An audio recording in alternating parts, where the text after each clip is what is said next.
Good morning. पिछली class में हम Carnot engine, Carnot refrigerator, Carnot heat pump क्या होता है, कार्नोट साइकिल क्या होती है, ये पढ़ने के बाद कार्नोट इंजन के कंस्ट्रक्शनल पार्ट पे गए थे। तो कितने एलिमेंट्स हमने दिखाए थे, उसमें कितने एलिमेंट्स की हमें जरूरत पड़ती है। एक तो सिलेंडर था जिसमें बेस डायथर्मिक था और दीवारें और पिस्टन एडियाबैटिक था। उसके अंदर एक आइडियल गैस भरी थी, कुछ भी एन मोल्स। एक सोर्स था एट हाई टेम्परेचर T1, एक सिंक था एट लो टेम्परेचर T2 और एक एडियाबैटिक स्टैंड था। ध्यान है आपको ये चीजें, है ना, बनाई थी ना आपने। तो हम उसी कार्नोट इंजन की जो 3-4 स्टेप्स हैं एक साइकिल के,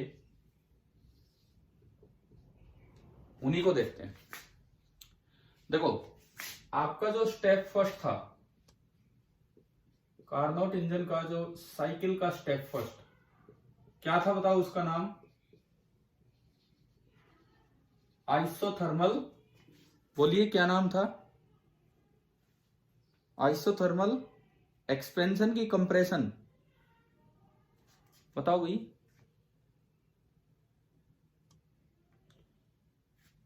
आप लोग रिप्लाई कीजिए। आइसोथर्मल एक्सपेंशन की कंप्रेशन, जो पहला स्टेप होता है वो एक्सपेंशन। तो हमारा जो पहला स्टेप है दैट इज आइसोथर्मल एक्सपेंशन। अच्छा, इसमें क्या किया जाता है इस फर्स्ट स्टेप में? ये जो पिस्टन था आपका, सॉरी सिलेंडर था, जिसकी दीवारें एडियाबैटिक है, पिस्टन एडियाबैटिक है, मैं सिंगल लाइन से दिखा रहा हूं, और ये डायथर्मिक है। आप क्या करो, इसको सोर्स पे रख दो। Good morning sir. Good morning. आप क्या कीजिए, इसको सोर्स पे रख दीजिए, और ये गैस है जिसकी अभी स्टेट है P1 V1 T1, n moles हैं, n नंबर ऑफ मोल्स हैं। आपने क्या किया, इसको सोर्स पे रखा। सोर्स का टेम्परेचर मेंटेन रहता है T1, गैस का भी टेम्परेचर है T1। तो यहां से ये एनर्जी लेगा, और आइसोथर्मल प्रोसेस में इंटरनल एनर्जी तो बढ़ती नहीं है, तो जितनी एनर्जी मिली वो सारा का सारा वर्क हो गया पिस्टन पे, सराउंडिंग पे। जितनी भी एनर्जी आपको मिलेगी वो सारा का सारा वर्क हो जाएगा सराउंडिंग पे, ऊपर की तरफ। यहां से कुछ एनर्जी आप दे रहे हो, उतना ही वर्क होगा।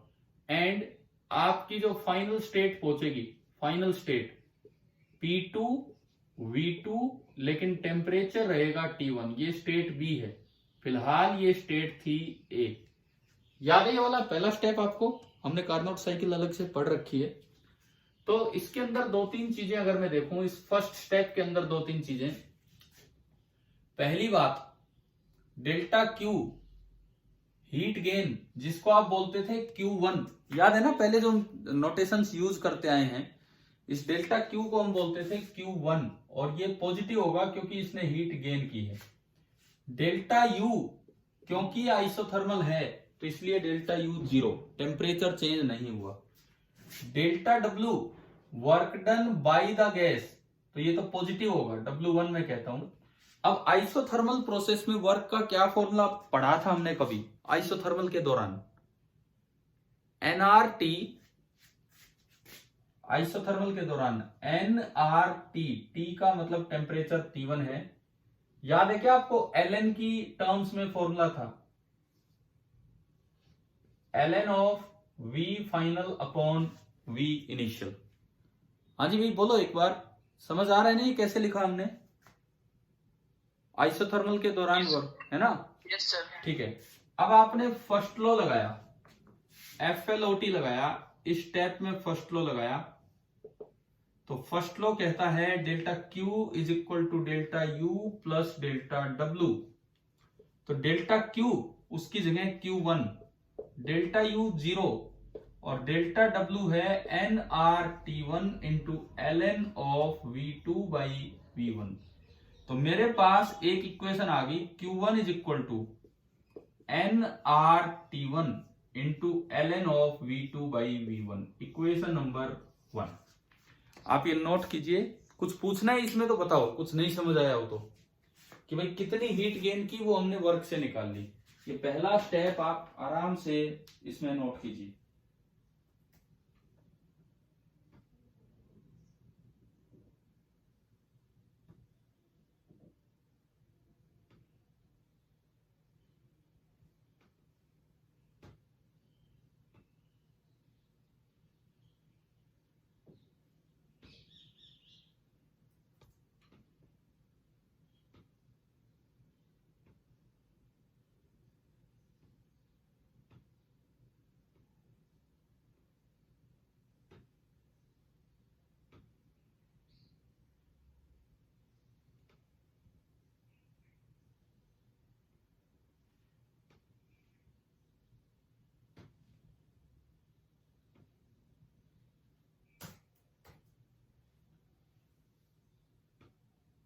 अभी जो पार्टिसिपेंट्स प्रेजेंट हैं 16, दो मेरे हटाओ 14, एक विवेक करो 15, दो शाम को आ जाते हैं 17, एक बच्चा रह गया, एक कौन रह गया भाई, कौन नहीं आया? सर विवेक और विकास एक ही है ना, तो उनको मैंने दो काउंट कर दिया। 16 पार्टिसिपेंट है, दो मेरे जुड़े हुए हैं तो 14, विवेक विकास का एक और ऐड किया 15, दो बच्चे ऑफलाइन अटेंड। देव नहीं है। देव नहीं है क्या? देव, हाँ देव नहीं है आज। चलो ठीक है, कोई नहीं। चलिए पहला स्टेप होने के बाद अब हम आगे बढ़े। फर्स्ट स्टेप समझ आया ना कार्नोट इंजन का? ठीक है, अब देखो ये इक्वेशन नंबर 1 बचा के रखना, अभी यूज होगी थोड़ी देर में। सेकंड स्टेप क्या था बताओ? एडियाबैटिक एक्सपेंशन करवाने के लिए आपको इसका ये जो बेस है इसको भी एडियाबैटिक बनाना होगा। इस सिलेंडर का केवल बेस डायथर्मिक था, तो एडियाबैटिक एक्सपेंशन करवाने के लिए आप क्या करेंगे, जब ये स्टेट बी आ चुकी होगी तब इस सिलेंडर को शिफ्ट कर देंगे स्टैंड पे। हमने स्टैंड कैसा लिया था? स्टैंड जो बनाया था वो कैसा लिया था? एडियाबैटिक। और आपने क्या किया, इस पे ही सिलेंडर को शिफ्ट कर दिया। ये बाकी चारों तरफ से वैसे ही एडियाबैटिक है। और अभी गैस है बी स्टेट पे, P2 V2 T2। अब आप एनर्जी तो दे नहीं रहे लेकिन इसको एक्सपेंड होने दे रहे हैं। तो एडियाबैटिक एक्सपेंशन में हीटिंग होती है कि कूलिंग होती है? एडियाबैटिक एक्सपेंशन में कूलिंग। तो इसको चलने दीजिए कब तक? जब तक इसका टेम्परेचर ठंडा होके T2 ना हो जाए। P3 V3 T2 and T2 is less than T1। ये आपका अगला स्टेप है कि आपने क्या किया, जब वो बी स्टेज आ चुकी थी तब उसको एडियाबैटिक स्टैंड पे रख दिया, सिलेंडर को शिफ्ट कर दिया और अब इसे आप सी तक जाने दीजिए, इस तरह से एक्सपेंड होने दीजिए। चलिए ये स्टेप है। अच्छा एडियाबैटिक स्टेप है तो डेल्टा क्यू कितना? एडियाबैटिक स्टेप है तो डेल्टा क्यू जीरो, एनर्जी तो मिल ही नहीं सकती है ना। डेल्टा यू जो होगा दैट विल बी नेगेटिव। क्यों नेगेटिव? क्योंकि टेम्परेचर फॉल हुआ है। Delta you will be negative क्योंकि टेम्परेचर फॉल हुआ है। और डेल्टा डब्ल्यू, मैं इस बार इसको बोल दूं प्लस का W2 ये पॉजिटिव है क्योंकि एक्सपेंशन हो रहा है। एडियाबैटिक में वर्क डन का क्या फॉर्मूला था? एडियाबैटिक में वर्क डन का फॉर्मूला था NR T final minus T initial upon 1 minus gamma. पढ़ा था हमने एडियाबैटिक में वर्क डन का फॉर्मूला। Yes sir. ठीक है, फिर से आपने फर्स्ट लो लगाया, डेल्टा क्यू 0, डेल्टा यू जो भी होगा यहां से आएगा, नेगेटिव आना चाहिए। और वर्क डन ये पॉजिटिव होगा, NR यही मैं लिखूं। देखो इसको अगर और ढंग से लिखें, गामा बड़ा होता है 1 से तो नीचे कर लो गामा -1 और ऊपर T1 बड़ा है तो ऊपर कर लो T1 माइनस T2। अब ऊपर भी पॉजिटिव हो गया और नीचे भी पॉजिटिव हो गया, तो ये बना NR, मैंने एक माइनस कॉमन ले लिया, T1 minus T2 upon gamma -1। तो डेल्टा यू जो निकला इस बार, जो चेंज इन एनर्जी हुई है, चेंज इन एनर्जी जो हुई है वो हुई है माइनस ऑफ NR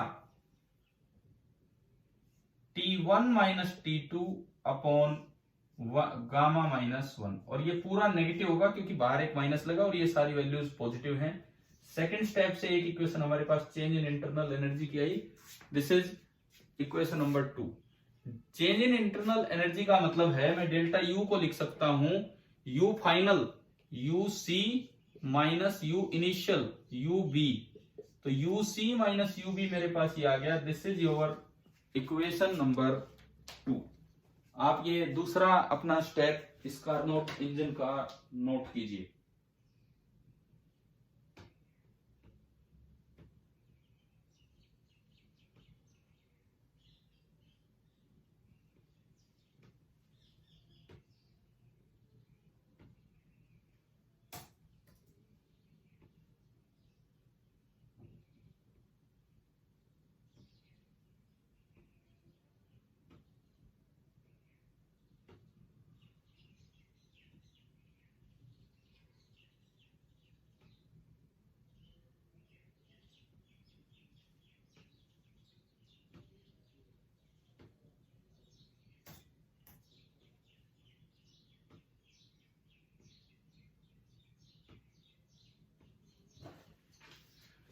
तीसरा आपका स्टेप क्या था इसके बाद?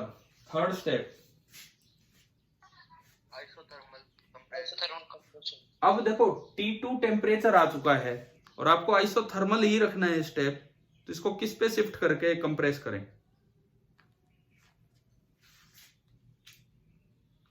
T2 टेम्परेचर आ चुका है, अब सिलेंडर को किस पे शिफ्ट करें बताओ ताकि आइसोथर्मल ही रहे। आइसोथर्मल वॉल के ऊपर नहीं, स्टैंड पे, सोर्स पे या सिंक पे, किस पे शिफ्ट करें अब इसको तीसरे स्टेप के लिए? इस सिलेंडर को किस पे शिफ्ट करें ताकि हमारा तीसरा स्टेप बने आइसोथर्मल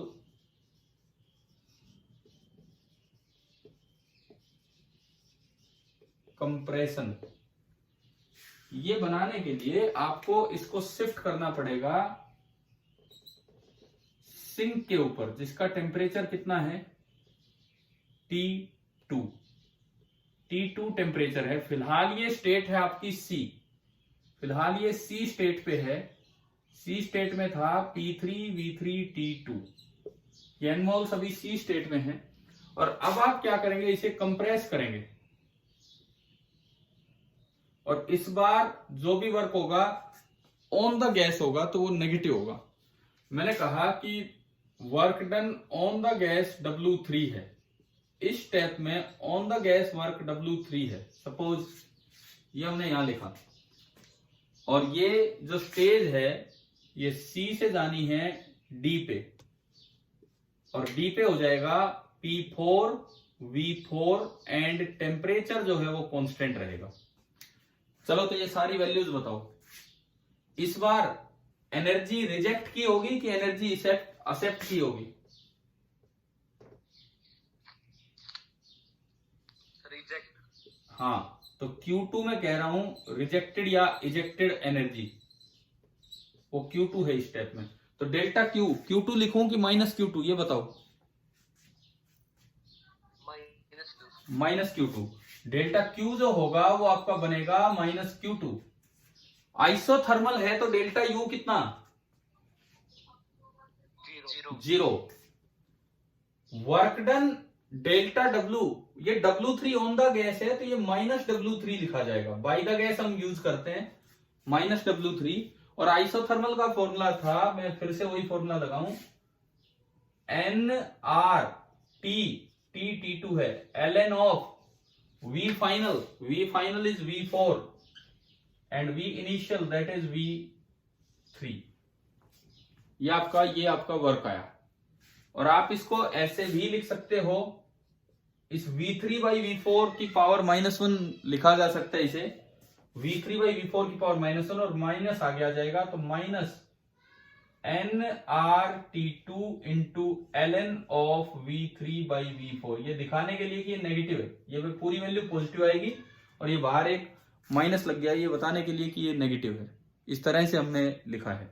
मैंने इसको इन्वर्ट किया है, मैं इसको नीचे लिख देता हूं। This is equal to minus n R T two ln of V3/V4, ये है। अब आप फर्स्ट लॉ लगाएंगे, delta Q, delta U, delta W. Delta Q की जगह है -Q2, डेल्टा यू की जगह है 0 और डेल्टा डब्ल्यू की जगह है -NRT2 ln of V3/V4। Minus minus cut गया, तो यहां से मैं अगर देखूं तो मेरे पास एक और इक्वेशन आई Q2 that is equal to NRT2 into ln of V3/V4 and this is your equation number 3। ये आपकी बनी तीसरे स्टेप की थर्ड इक्वेशन। ठीक है भाई, इसे भी आप नोट कीजिए, संभालिए इस इक्वेशन को।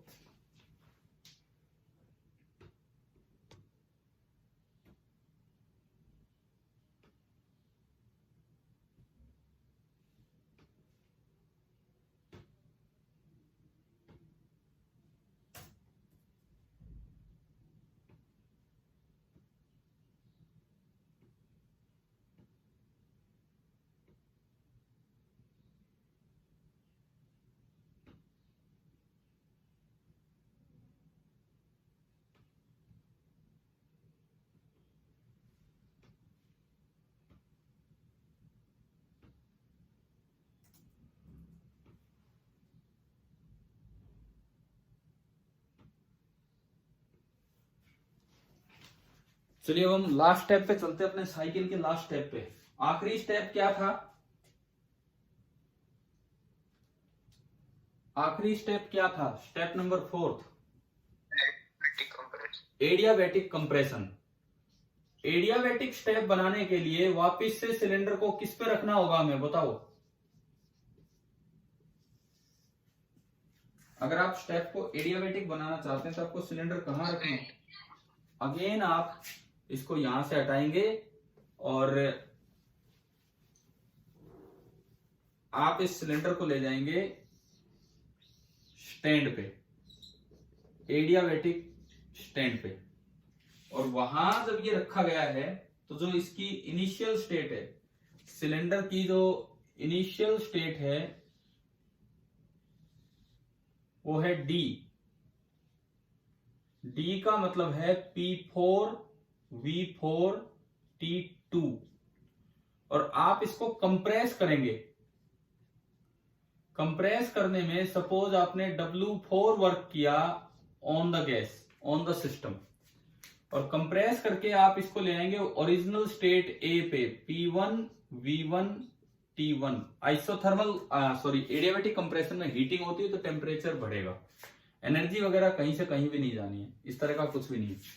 तो अगर हम यहां पे वैल्यूज रखें, delta Q, once again delta Q कितना? 0। वंस अगेन आपका डेल्टा क्यू जो है वो 0 है।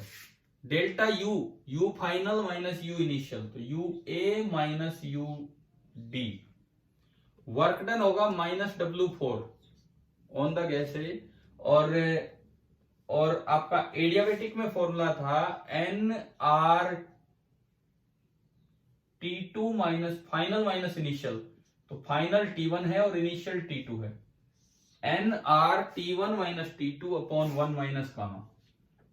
T1 माइनस T2 तो पॉजिटिव है और 1 माइनस गामा नेगेटिव, तो आप इसमें से एक माइनस कॉमन ले लो, तो -NRT1 माइनस T2 और नीचे हो जाएगा गामा -1।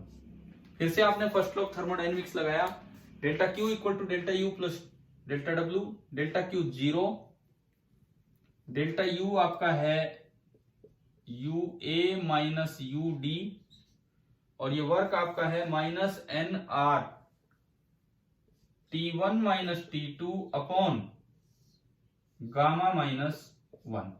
तो यहां से अगर आप U A minus U D निकालो तो U A minus U D positive आ रहा है, इसको दूसरी साइड भेज दो, और ये बना NRT1 minus T2 upon gamma -1, और ये पॉजिटिव आया क्योंकि टेम्परेचर बढ़ा है, इसलिए इंटरनल एनर्जी बढ़ी होगी। ये आपके चौथा और आखिरी स्टेप था साइकिल का, ये भी आप नोट कीजिए। हमने चारों बार फर्स्ट लॉ ऑफ थर्मोडायनेमिक्स लगाया है।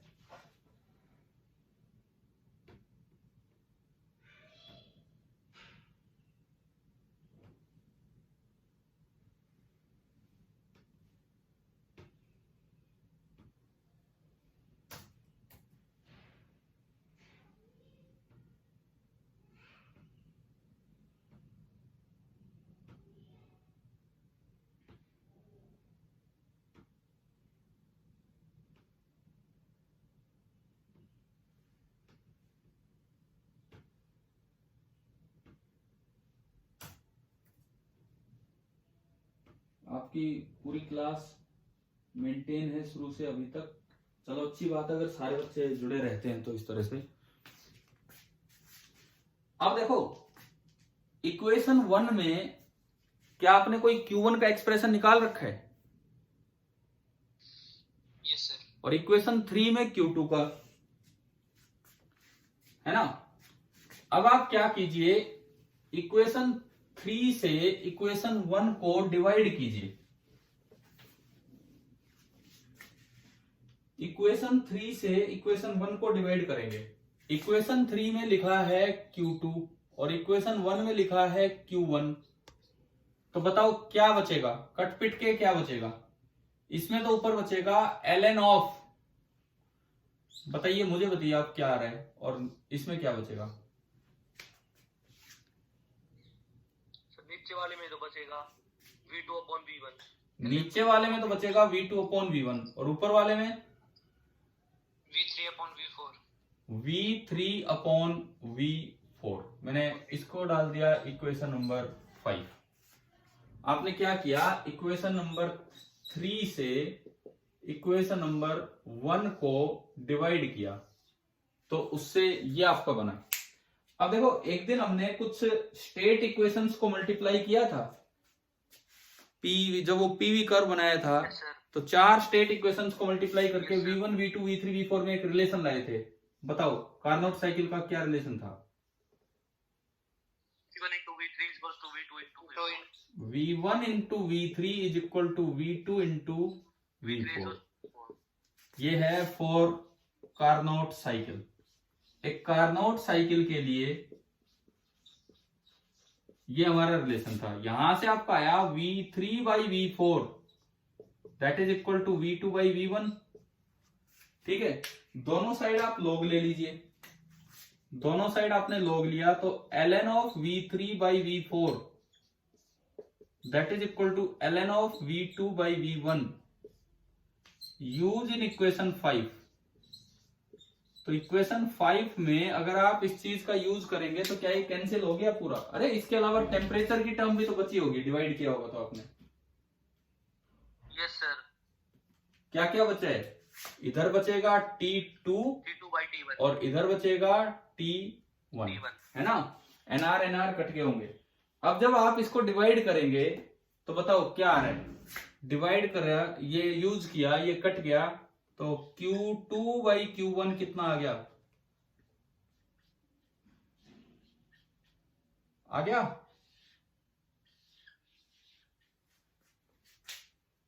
क्या आपने ये चीज पहले डेराइव कर रखी थी टीएस ग्राफ से? Yes sir. लेकिन हमने 4 स्टेप से भी ये निकाल लिया, already derived from temperature entropy curve and finally eta Carnot. फिर से अगर मैं लिखूं ईटा कार्नोट, वैसे तो होता था 1 - Q2/Q1। Q2/Q1 की जगह देखो 1 - Q2/Q1 तो किसी भी इंजन के लिए वैलिड होगा, उसमें तो कोई दिक्कत ही नहीं है। अब Q2/Q1 की जगह यहां पे आ जाएगा T2/T1। तो मेरे पास कार्नोट साइकिल का एज एन इंजन ये फॉर्मूला आ गया, जो हम पीछे न्यूमेरिकल्स में यूज भी कर चुके हैं। ठीक है, आप ये भी नोट कीजिए, इस तरीके से भी अपना डेरिवेशन रखिए।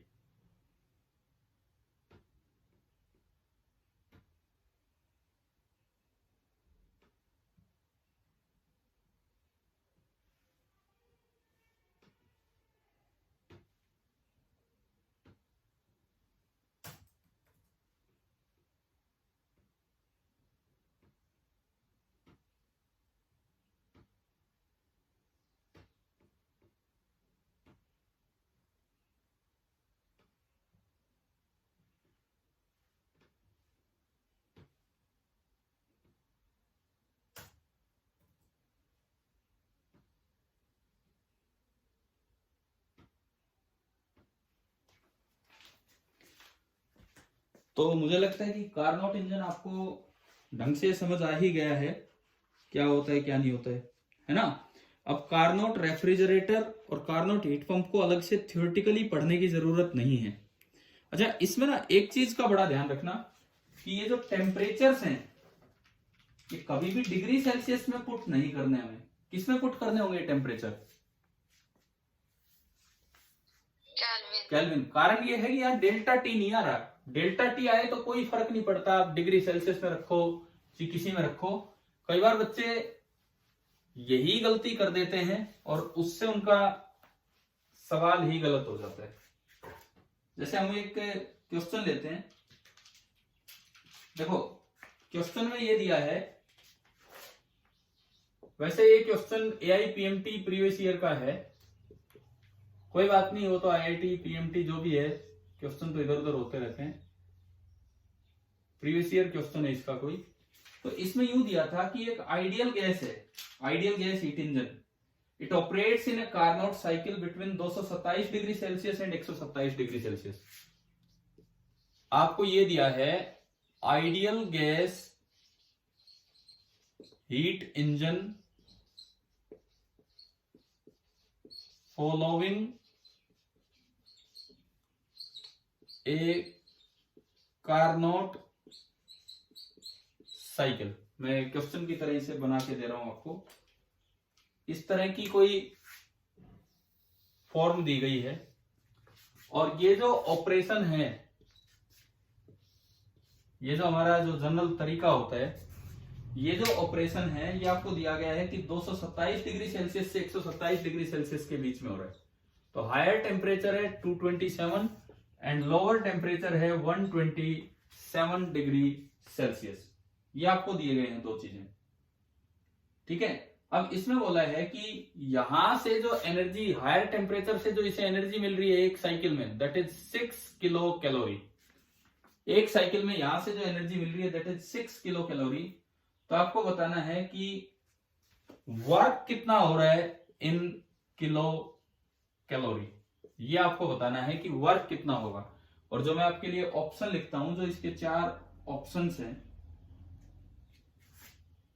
पहला ऑप्शन है 1.6, दूसरा ऑप्शन है 1.2, तीसरा ऑप्शन है 4.8 एंड चौथा ऑप्शन है 3.5। कीजिए भाई, इसको अटेम्प्ट कीजिए आप इस सवाल को।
हाँ जी बताओ, आ रहा है समझ?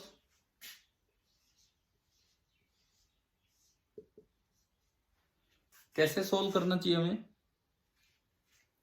देखो, एफिशिएंसी बाय डेफिनेशन एफिशिएंसी क्या होती है? Output upon input. आउटपुट क्या है यहां पे? इंजन है ये, तो आउटपुट क्या है? बोलिए। W। और इनपुट क्या है? इंजन है ये।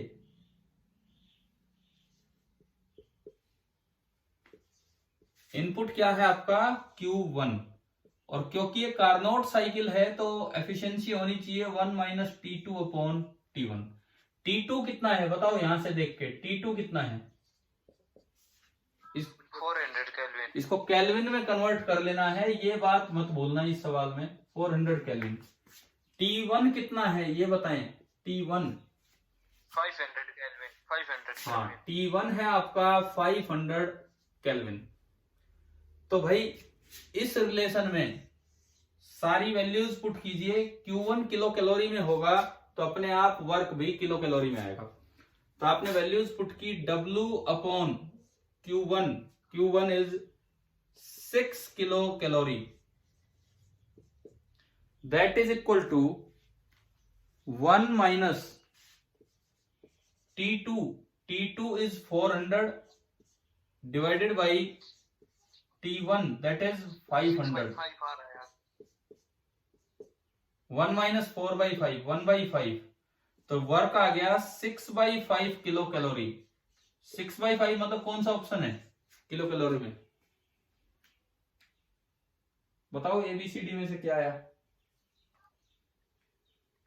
1.2 1.2, दिस इज 1.2 किलो कैलोरी। ठीक है, कर लीजिए नोट इस तरह से। बस ये ध्यान रखना कि केल्विन में जरूर कन्वर्ट करना है, इसीलिए मैंने ये सवाल यहां पे लिया है आपके लिए।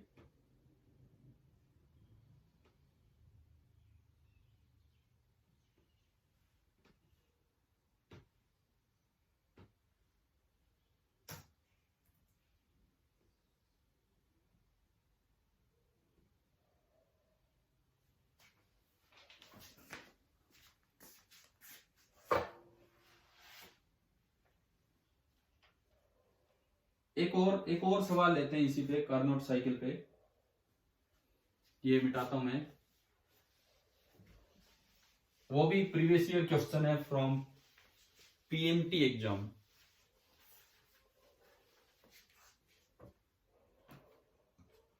देखिए क्वेश्चन में लिखा है the efficiency of Carnot engine is 50%। Eta Carnot, efficiency of Carnot engine is 50%। मैं गिवन चीजें लिख रहा हूं, efficiency of Carnot engine is 50% and temperature of sink is 500 Kelvin। इसमें दिया है कि सिंक का टेम्परेचर है 500 केल्विन, सोर्स का नहीं दिया। पहली लाइन में ये जानकारी आपको दे रखी है, ठीक है। अब पूछा ये है टू फाइंड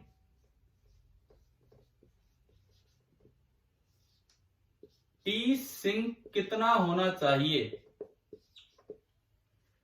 आपसे ये पूछा है कि टेम्परेचर ऑफ सिंक कितना होना चाहिए इफ एफिशिएंसी आप चाहते हो कितनी, 60%। क्वेश्चन में लिखा है कि टी सिंक कितना होना चाहिए if the temperature of source is kept constant and efficiency is to be raised to 60%, required temperature of sink will be. अच्छा, दोनों में ये टी सोर्स जो है ये आपको सेम रखना है, ये हमें दिया गया है। अब जो इसके जो चार ऑप्शंस हैं, इसके जो चार ऑप्शंस आपको दिए गए हैं, मैं आपके लिए बनाऊं।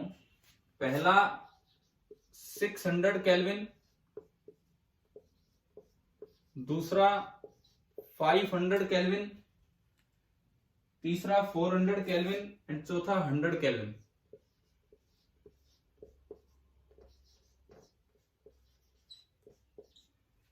चौथा है आपका 100 केल्विन।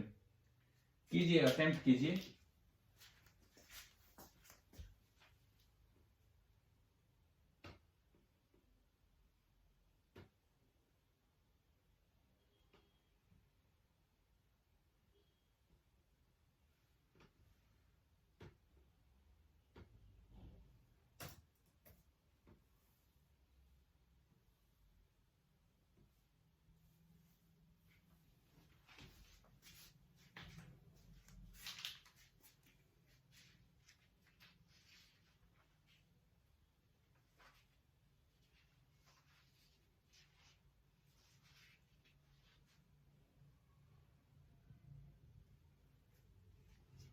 ये अगर परसेंटेज में एफिशिएंसी दे रखी हो तो हमें कितनी लेनी है, 50% का मतलब कितनी लेनी है, 0.5।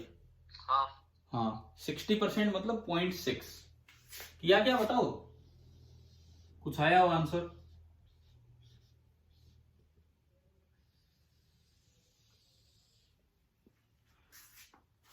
अब हम इसका 400 या 600 में से आएगा। यार ये क्या मतलब है, 4 तो ऑप्शन ही है, इसमें या इसमें से आएगा, ये कैसे कह रहे हो। सबसे पहले आप डायरेक्ट फॉर्मूला देखिए, eta Carnot that is equal to 1 minus T2 upon T1। बस इस इक्वेशन को 2 बार यूज करना है। फर्स्ट टाइम आप यूज करेंगे, ये देखो ईटा कार्नोट 50/100 यानी कि 0.5, 1 minus T sink 500 kelvin upon T source T1। यहां से सोल्व करके बताओ T1 कितना आ रहा है इस इक्वेशन से।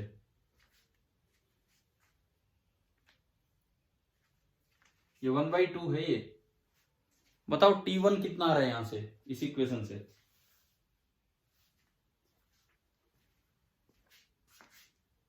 बताओ यार, काफी टाइम लगा दिया। 100 नहीं है, दोबारा देखो ये कैलकुलेशन, ये हाँ 1000 केल्विन, T1 आ गया। अच्छा, टी सोर्स क्वेश्चन में दिया है सेम रखना है, तो अब आप दूसरी बार ये इक्वेशन लगाओ, ईटा 60% यानी कि 0.6, 1 माइनस, अब T2 आपको निकालना है सिंक का टेम्परेचर, T1 वही रखना है जो पहले था 1000 केल्विन। यहां से बता दो T2 कितना आ रहा है। कीपिंग T1 सेम, T2 बता दो यहां से कितना आ रहा है। 400। हाँ, तो इतना डायरेक्ट क्वेश्चन है ना, हमें सीधे अपनी इक्वेशन यूज करनी है कार्नोट साइकिल की, एंड उससे हमारा आंसर आ गया 400 केल्विन। ठीक है, कर लीजिए अभी नोट।